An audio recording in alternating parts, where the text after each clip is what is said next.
When your son's wife looks you in the eye and says, "You don't deserve this house," you start to wonder what happened to the family you raised with love.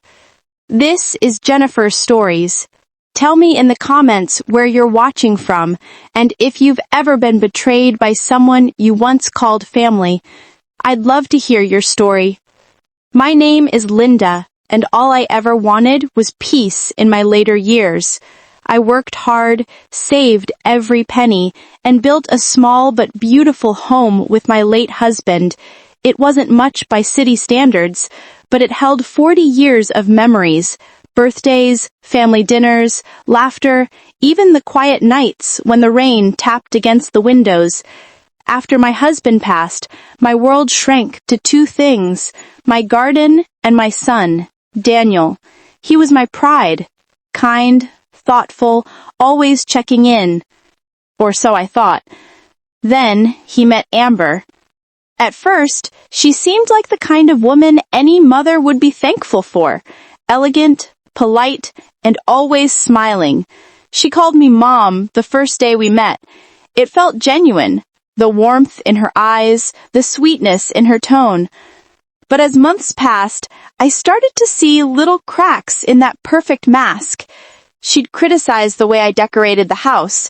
She'd roll her eyes whenever I shared old stories about Daniel. Once, when she thought I couldn't hear, she said, "Your mom's stuck in the past. No wonder this house feels like a museum." I told myself not to take it personally. Maybe she was just adjusting. But things changed after their wedding. Amber became distant, colder, like an ice. She stopped visiting unless Daniel begged her to, and when she did come, she acted like being in my home was a chore. Then came the real test. One evening, Daniel called and said they wanted to talk. I thought maybe they had happy news. Perhaps they were expecting a baby. I even baked a pie, like old times. But when they arrived, there was no joy on their faces. Instead, it was tension. Amber spoke first. "Linda," she began, her tone sugary, but sharp. "We've been thinking about your situation." "My situation?" I asked, confused. "Yes," she said, folding her arms. "You're living here alone. The house is too big for one person. You should move into a smaller place. It's not good for you to be isolated like this." I tried to smile politely. "I appreciate your concern, dear, but I'm quite comfortable here."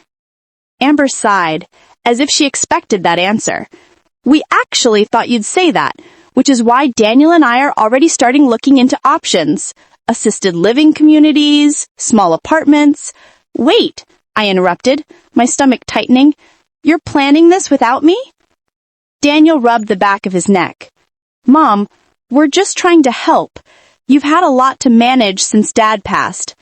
Amber cut in. "And frankly, it doesn't make sense for this house to sit here collecting dust.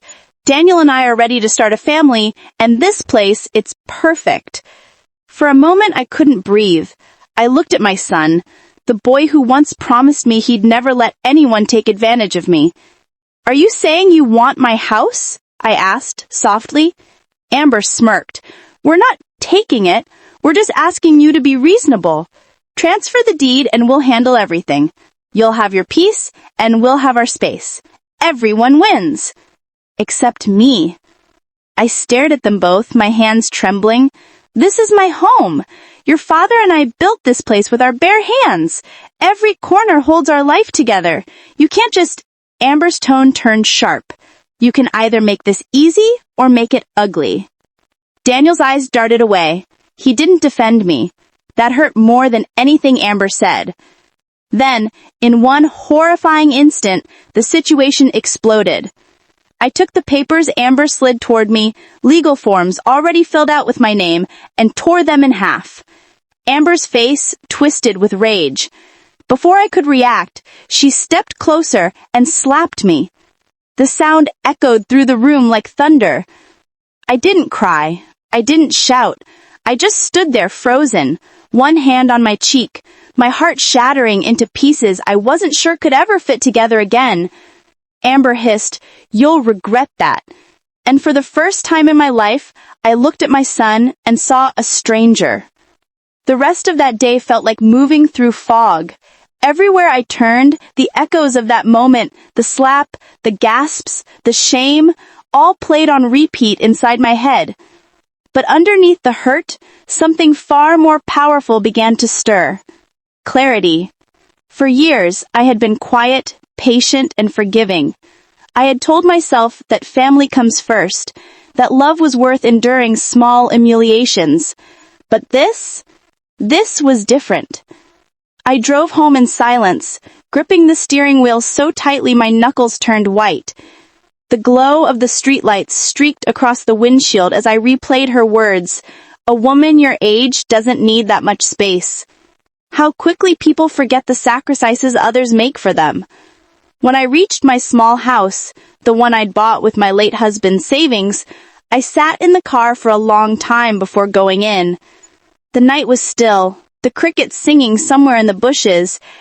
Inside, the air smelled faintly of lavender and old wood.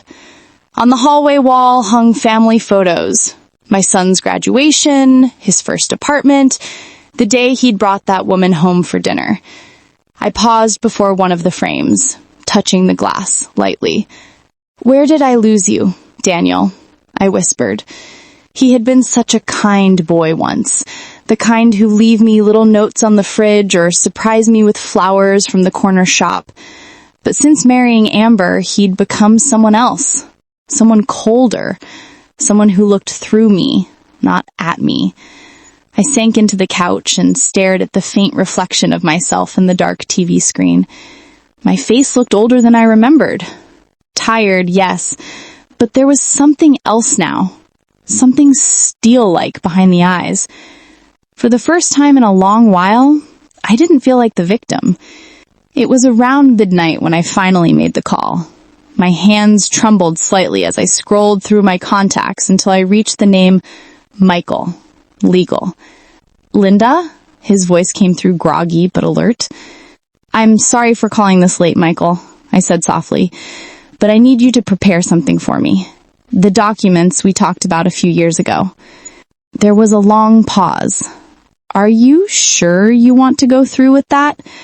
"Yes," I replied. "It's time." When I hung up, I sat in the stillness of my living room and let the decision sink in. There was no turning back now. The next morning, I woke before sunrise. The world outside was pale blue and quiet, like the universe had taken a deep breath and paused. I brewed a pot of coffee and sat by the kitchen window, staring at the light filtering through the curtains. It was peaceful, the kind of peace that comes before you set something right. By 9, I was at my lawyer's office. Michael greeted me with the same cautious look he had given me 5 years ago when I'd first told him to keep certain documents sealed until I said otherwise. He gestured to a folder on the desk. "It's all here. The trust, the property titles, the financial disclosures, everything you asked to be kept confidential." I opened the folder slowly. Seeing the papers felt like opening a secret chapter of my life that even my own son didn't know existed. You see, after my husband died, I discovered the investments he'd made over the years. Quiet, strategic, and incredibly profitable. He'd never flaunted our wealth. In fact, he made me promise to live modestly, to protect ourselves from greed and envy. And that I had maintained. For over a decade, I'd played the part of the aging widow barely getting by. Simple car, secondhand clothes, part-time work. Nobody, not even my son, had questioned it. Until now. Michael leaned forward. "You understand what this means, right? Once this begins public, you won't be able to keep your privacy anymore." I nodded. Privacy doesn't protect you from betrayal. It only delays it. Later that afternoon, I sat in the cafe across from the law office, stirring my tea and watching people go by. My reflection in the window looked strange. The same woman, but somehow stronger. That's when I saw them. Daniel and Amber. Walking down the street, hand in hand, laughing. She looked radiant, all confidence and charm, while he looked small, almost invisible next to her. They didn't see me, but I watched them, and I knew this wasn't love. This was control. 2 weeks before the wedding, Amber had come to my home with her parents. They'd smiled politely, brought pastries, and asked if they could have a little talk about the future. I remember every word of that conversation. "Linda," her mother began in that overly sweet tone, "you've done such a wonderful job raising Daniel, but we think it's time you started thinking about yourself. Maybe a smaller, safer place." I smiled then, pretending not to notice her father glancing around the house like an appraiser sizing up property. "And your home," he added, "it's far too much for one person. You could sell it and live comfortably for years." Amber joined in. "It would give Daniel and me a little breathing room too. You know how expensive starting out can be." That was the moment I knew they weren't asking. They were plotting. But I didn't argue. I listened. I nodded. And deep down, I decided that when the time came, I'd let them reveal their true selves in front of the world. And that day, her wedding day, they did exactly that. Now, sitting in that cafe with the papers in my bag, I realized the story wasn't over. Not yet. Amber thought she'd won because she'd humiliated me in front of everyone. Daniel thought staying silent would protect his marriage. But they didn't know who they were dealing with. I finished my tea, stood up, and whispered under my breath, "You'll both learn soon enough." That evening, as twilight settled over the city, my phone buzzed. It was a text from Michael. "Everything's ready. Do you want me to bring them tonight?" I typed back, "Yes. Bring them to the house. 8 p.m. When I pressed send, I took one last look at the framed photos on my wall, the smiling faces, the laughter frozen in time, and exhaled deeply. This was going to hurt. But sometimes the only way to heal is to burn the lies to the ground. The evening air was cool when Michael arrived. He carried a leather briefcase and that look people have when they know a storm is about to hit. Not the kind that tears roofs apart, but the kind that changes lives. "Everything signed and notarized," he said, stepping inside. "Once you decide to act, it's official." I took a deep breath and nodded. "Thank you, Michael. You've been more than a lawyer to me. You've been a friend." He gave me a tight smile. "You're doing the right thing, Linda. Sometimes people only see your worth when you stop hiding it." After he left, I sat at my dining table staring at the folder.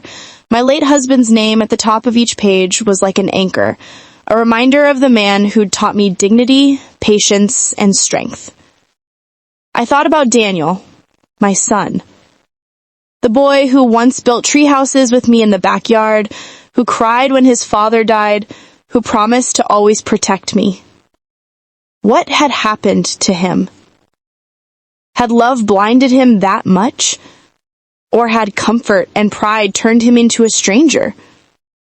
I didn't know anymore, but I did know one thing.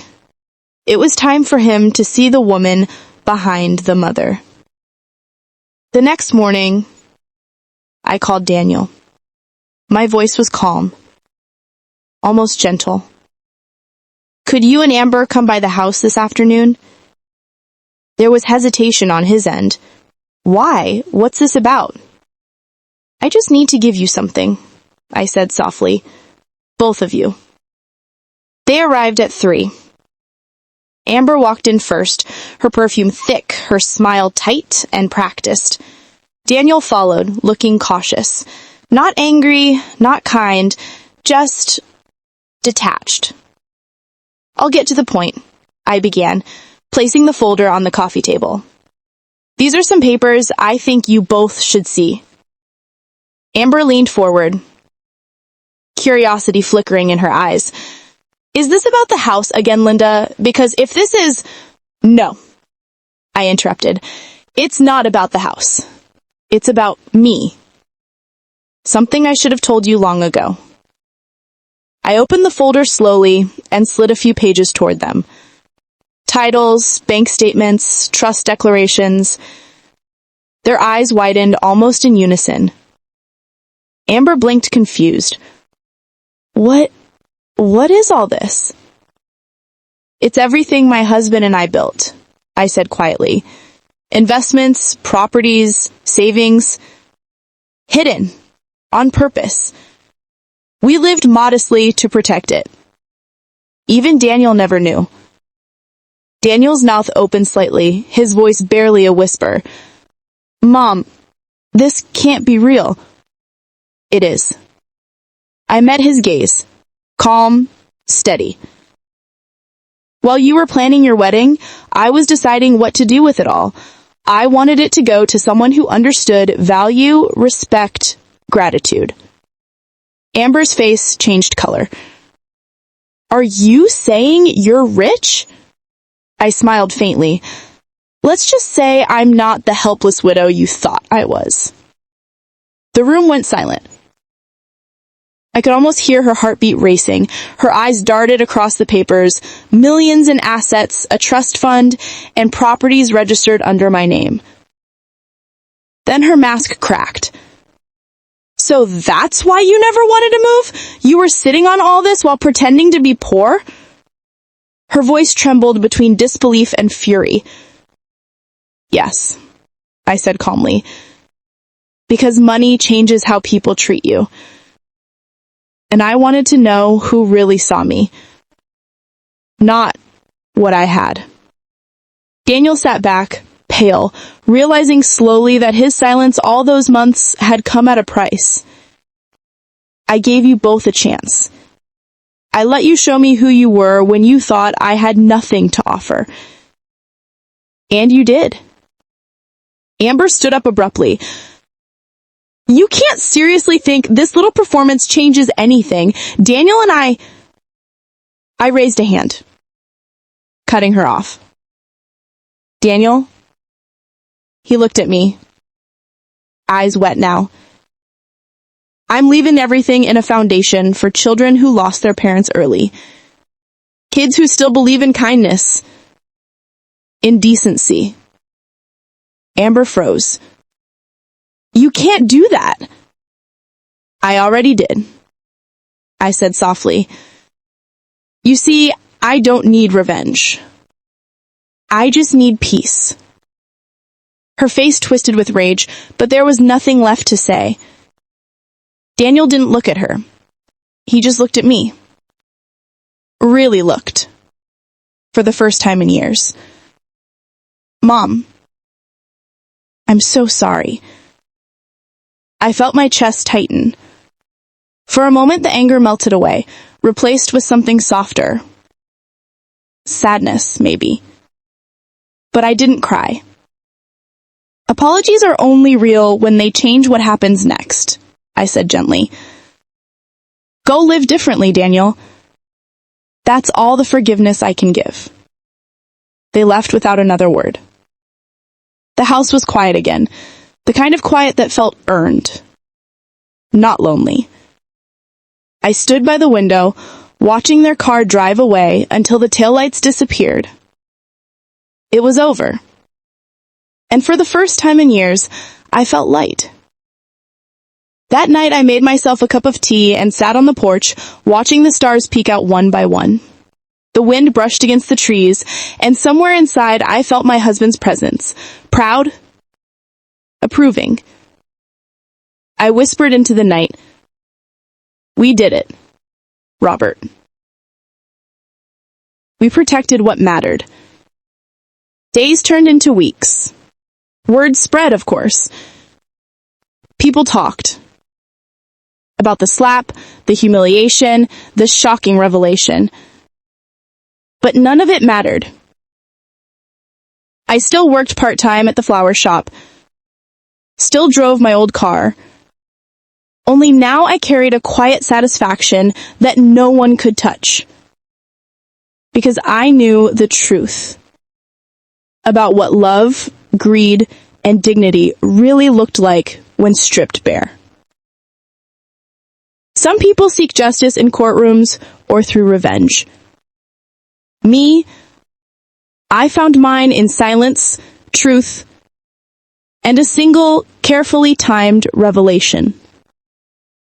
And that was enough.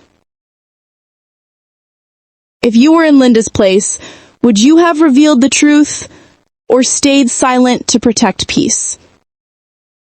Tell me in the comments, where are you watching from, and have you ever experienced betrayal from someone close?